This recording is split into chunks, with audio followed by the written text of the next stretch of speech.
avoiding head trauma. Karen Russell, you've been here many times educating us on how to live a healthier, safer life. You've got a very special event coming up. Tell us about it. Yes, March is National Brain Injury Awareness Month. So every year we try to put together something educational for the community. Last year we did an event for our local Boys and Girls Bike Club, educating the kids on helmet safety and how to wear a helmet. This year we are doing a bike rodeo.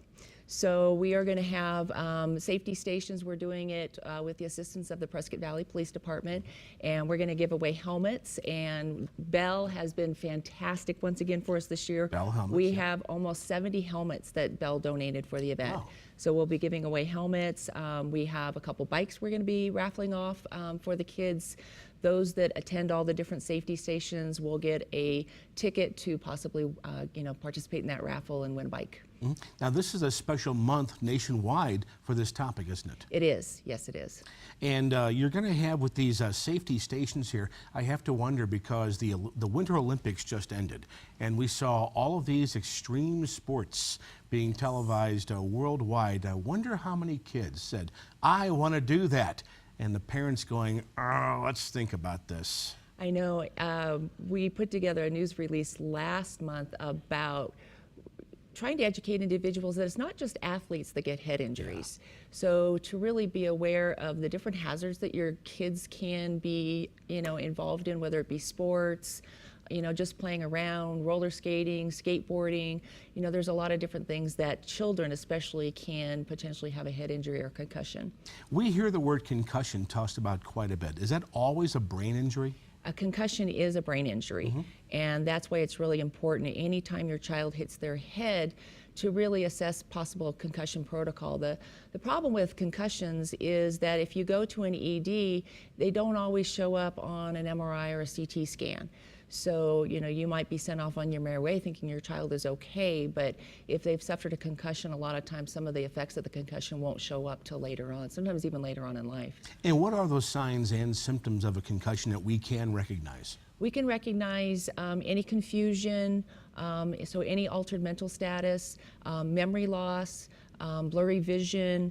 Sometimes after a severe concussion, a child might have some nausea and vomiting, sensitivity to light, memory issues, concentration issues. So those are some of the first things that you're going to recognize.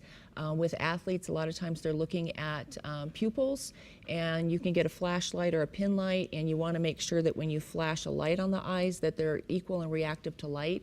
So you should see that change in the pupil from light, and both eyes should react the same. And speaking of the light test, sometimes when a person suffers a concussion, I understand they can be especially sensitive to bright light. Is that correct? They can be, yes. Yeah, and especially depending on probably the area of the brain. When you hit more the occipital lobe, that really affects vision. So when you hit the back of your head, that's going to bring in some of those light sensitivity issues. So with the bike rodeo in mind, why is a brain injury more serious in a child than in an adult?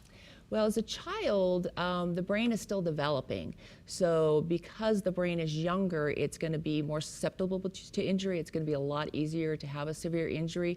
The other part is it can either halt or even stop or affect the developmental process. So you may not see signs of a concussion until later on in life because certain things may have been altered or even halted in that brain development process.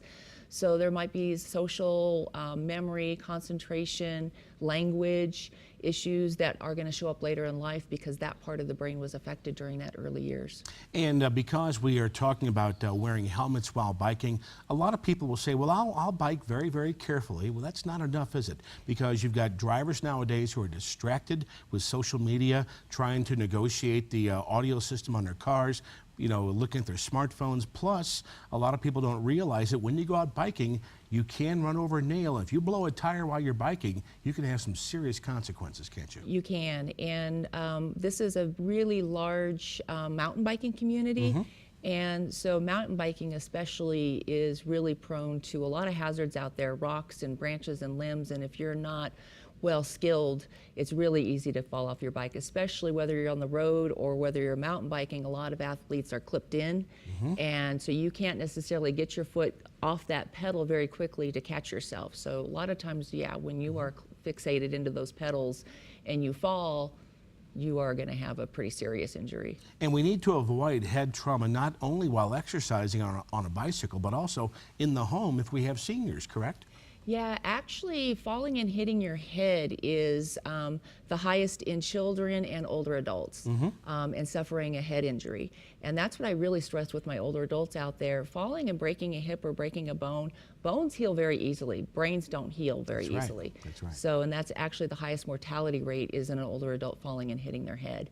How can people learn more about the bike rodeo and about Mountain Valley Regional Rehabilitation Hospital? Well, for the bike rodeo itself, I really encourage individuals to contact me personally. So if you call our facility, you can ask for Karen Russell.